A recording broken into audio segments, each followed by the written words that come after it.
Hey, how's it going, guys? I shouldn't do that intro anymore because it's copywritten to Poisoning Cookie. But we're gonna be reading the most horrible, messed up fan fiction ever. Well, John's gonna be reading it. I skimmed through it and I got about halfway through where I said this is messed up and I stopped. Oh wait, no, no, I'm gonna be playing it. You're going to be playing League. Right.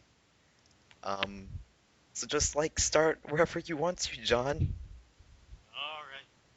Get a bucket ready to peep. Lord Zed had been spending most of his time these days trying to figure out a way to rid himself of these Power Rangers once and for all. Time and time again, they thwarted his attempts to take over the Earth for himself. Each defeat left him more and more frustrated, and these defeats increased his anger at the Power Rangers and consequently his desire for revenge. He had tried everything. Each monster was bigger and stronger, and yet it didn't matter.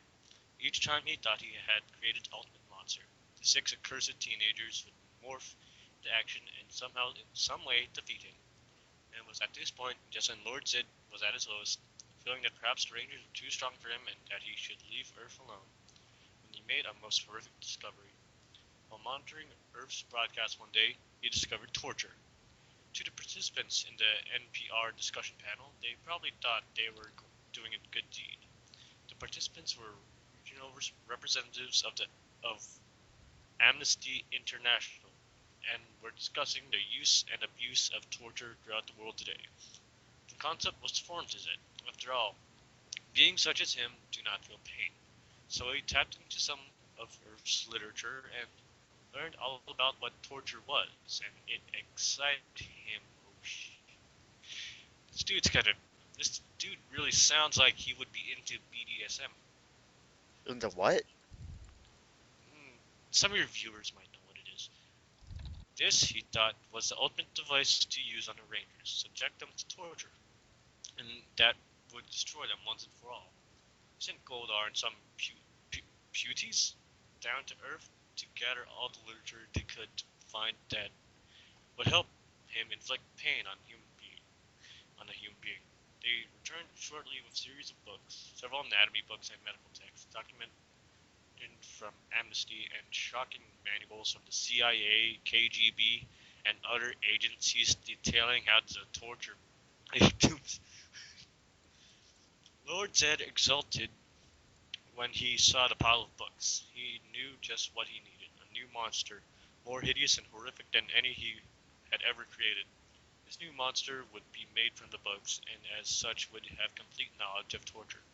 Zed laughed a great hearty laugh and pointed his staff at the pile of books and chanted, "Behold, I give you Tortura." That's a retarded name, by the way.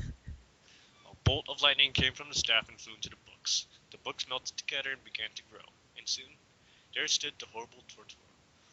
Tortura was six Wait, feet tall. He the thing I didn't get at first is like Tortura. Like at first I was thinking of a turtle. I was like, why is it named after a turtle? Like my mind's too innocent for this. Yeah. Can I continue? Yeah. Tortura was 6 feet tall. He had several colors on his skin. From the different covers of the books, so there were splotches of red, blue, green, and yellow on him. His body was rubbery, the way all of Zed's monsters were, but he seemed much more human-like than Zed's other monsters. Most striking of the human-like characteristics were Tortura's hands.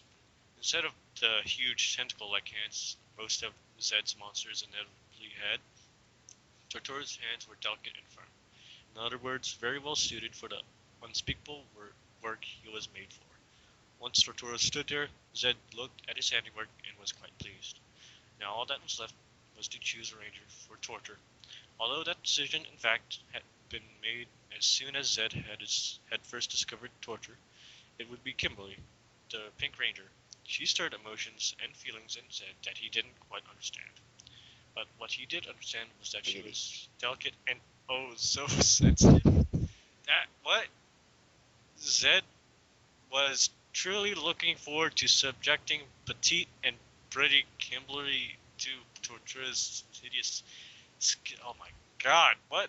It would be a truly marvelous revenge on those Power Rangers that he hates so much. What the fuck? Okay, Chapter 2. The pink in peril. You can already see how bad that is. Yeah, let's just stop in between each chapter and like, uh, what's it called? Conversate. Like, you can already see how messed up this is gonna be, right? Hmm. All right, go ahead. Okay. It was late afternoon. Kimberly was in the Angel Grove Juice Bar and Gym, practicing her gymnastics. Well, what a great way. She was dressed in a pink leotard which showed off her body. Oh my god. And quite a lovely body it was too. Firm and lean from years of athletic endeavors. As she continued to work out, she was unaware of the horror that awaited her. Finishing her workout, she grabbed a towel and headed for the locker room to shower. She took off her Ranger Power Morpher and put down her bag, and almost at once the room was filled with puties. Puties? I don't know. It's Well, how's it spelled? Putties. Yeah, I don't know what that is. Hideous foot soldiers for the evil Lord Zed. Oh, Before she, I never watched the Power before, Rangers as a kid, yeah, so it might be like something. I only watched the later ones, and those weren't really that Yeah, on like Cartoon good. Network, they had it, and it was just like people jumping around in the field for half an hour. It was really stupid. No, no, it wasn't Cartoon Network. It was Nickelodeon. Yeah, Before that, it was Disney. Before that, it was some other place. and then it was this guy. No, and before that, it was Japanese. What if this guy had the rights to Power Rangers and he could make a TV show about it? I have no idea. That'd be horrible. Okay, where was I? Before she had a chance to react, five of them lunged at her and grabbed her, holding her securely. She struggled mightily against them, but to no avail. Then there was a flash of light, and she was in the lair of Lord Zed, and at the end of the room was Zed himself. The Pooties, I guess, held her firmly before the hideous Lord Zed. Ah, Pink Ranger, intoned the monsters. Now I have you, and this is truly the beginning of the end for the Power Rangers. Kimberly struggled against the Pooties, I guess, but they held her firmly. She was afraid, but since she had been a Power Ranger, Firmly grasp it. don't interrupt me! Power Ranger, she had learned to hide her fear. You'll get Firmly away, grasp. she said defiantly. The others will be here soon, and you'll pay. I think not, Pink Ranger. I think not. And if you, Firmly I've got grasp. something new planned for you. Bring her to the chamber, ordered Zed. The Pooties dragged Kimberly down a dark and gloomy hall. Where am I? She wondered. Where are they taking me? They finally arrived at a large door. The door creaked open, and a voice intoned, "Bring her in." Kimberly was dragged inside, and what she saw there filled her with more terror than she had ever felt in her young life. Knees went weak and a shudder went through her, and it took every ounce of self-control she had not to scream. The room was a torture chamber. It was completely spotless. The metal instruments glistened against the light. They almost looked sterile. It was filled with the most horrible instruments of torture she had ever seen. And her terror was well planned. Tortura, being well versed in physical modes of torture as well as psychological modes of torture as well as the physical, knew full well what the first sight of this room would do to Kimberly. The sight of Tortura himself, checking the implements of pain, sent pure terror to her. Tortura walked to Kimberly and looked her over. Remove her clothes. And Firmly grasp it. why did you tell me to read this? Beauties quickly tore the clothes from Kimberly's body.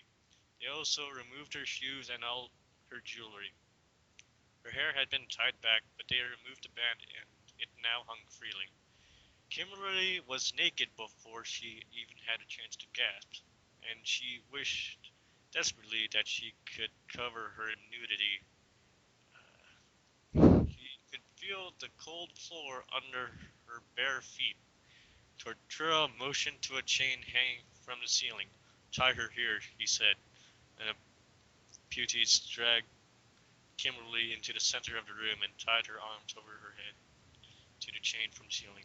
Kimberly was bound from the ceiling and had to raise slightly onto the balls of her bare feet in order to relieve the pressure that was building on her arms. When she looked up, she saw Totoro was standing, Oh no, standing right in front of her. He put out his hands and cupped Kimberly's firm breasts and began to fondle them.